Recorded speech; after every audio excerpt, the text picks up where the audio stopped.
অঞ্চলভিত্তিক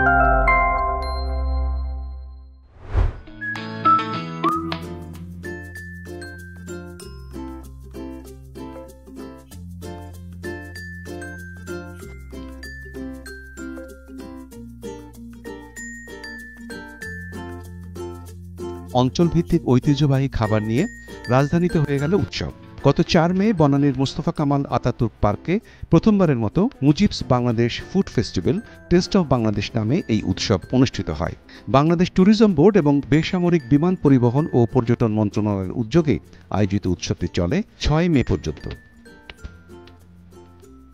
মাঠের চারপাশ ঘিরে বসানো হয় অস্থায়ী স্টল। ভোজন রসিকদের পদচারণায় মুখর ছিল উৎসব প্রাঙ্গণ। সবগুলো ব্র্যান্ডের এবং দেশীয় প্রোডাক্টগুলোকে একসাথে পাচ্ছি। বাচ্চারা খুব এনজয় করলো, আমারও খুব ভালো লেগেছে। আশা করি প্রতি বছরই আসবো এবং এই ধরনের কাজগুলোকে, উদ্যোগগুলোকে অনেক বেশি সাধুবাদ জানাই। এগুলো আমাদের ভবিষ্যতে আমাদের সন্তানদেরকে বাংলাদেশের সংস্কৃতি, তাদের খাবার, প্রত্যেকটি উপজাতীয় জাতিদের খাবার, সেগুলো সম্পর্কে সচেতন করবো এবং শিক্ষা দিবে।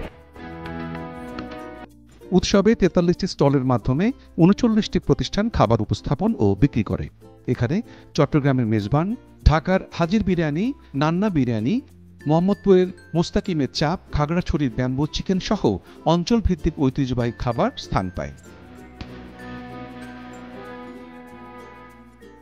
Intercontinental Dhaka, Sheraton, pan Pacific, Sonargaon সহ স্বনামধন্য চেইন হোটেলগুলো তাদের বিখ্যাত খাবার নিয়ে হাজির হয় এই উৎসবে। আমাদের যে এখানকার খাবার, আমরা ৬৪টা জেলার খাবার তুলে ধরেছি। পর্যটনের জন্য অনেক একটা পজিটিভ দিক ফুড আইটেমসগুলো, সেগুলো আমরা মানুষের কাছে পৌঁছিয়ে দিতে পারবো। আমাদের যে খাদ্যর যে একটা টেস্ট আছে সেটা ওনারা জানতে পারবেন। এখানে এসে দেখলাম যে নানান আইটেমের নানা স্বাদের খাবার। আমি প্রত্যেকটা খাবারের স্বাদ নেওয়া খুবই অসম্ভব, তারপরও চেষ্টা করে যাচ্ছি সবার কাছ থেকে কিছু কিছু নতুন নতুন আইটেম নিয়ে টেস্ট নেওয়ার। ভালোই লাগছে, খারাপ লাগছে না। কুমিল্লার মাতৃভাণ্ডারের রসমালাই, ময়মনসিংহের মুক্তাগাছার মন্ডা, মণিপুরি খাবার, ভিন্ন স্বাদের চা এবং আরও অনেক মজাদার ও মুখরোচক খাবার। এসব খাবারের পসরা নিয়ে হাজির হয়েছিলেন দেশের বিভিন্ন প্রান্তের বিক্রেতাবৃন্দ। আমার চাটার মধ্যে খাদ্য তালিকায় সবচেয়ে দামি জিনিস জাফরান।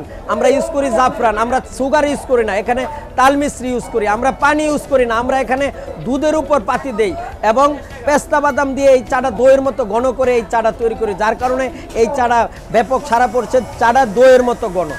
উৎসবটি সকাল ১১টা থেকে রাত ১১টা পর্যন্ত সবার জন্য উন্মুক্ত ছিল।